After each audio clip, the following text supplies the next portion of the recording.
I have an AI challenge for you.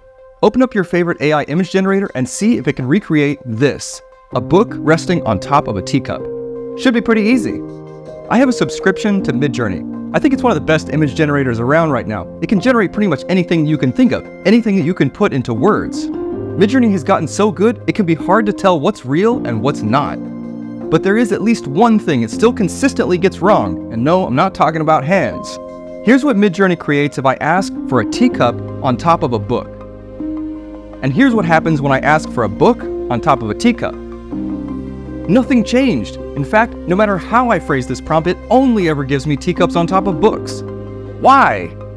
In 1988, two cognitive scientists, philosopher Jerry Fodor and psychologist Shannon Bryant, wrote a paper outlining what they saw as a set of serious challenges faced by artificial neural networks.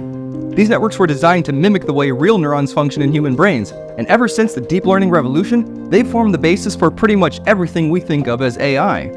It might seem like there's not a lot that current AI can't do, but I'm not convinced that this 35-year-old criticism has actually been resolved, and it might point to a fundamental weakness of neural networks in general, to one thing that AI still can't seem to do. It's called systematicity. Even if you had never seen a book resting on top of a teacup before, it would probably be very easy for you to imagine what that would look like. That's because our thinking is systematic. We understand on top of as a spatial relationship between two objects. And if one of those objects can be on top of the other, we can at least imagine and understand what it would mean to reverse that relationship. There's something systematic about spatial relations that allows us to imagine configurations we've never actually seen. And this is what still seems to elude neural networks. Midjourney was trained on a lot of existing artwork. It's probably seen lots and lots of examples of teacups on top of books, but it may have never seen an example of a book on top of a teacup. And because it's only seen the relationship go one way, it can't seem to imagine it being any other way. It lacks systematicity.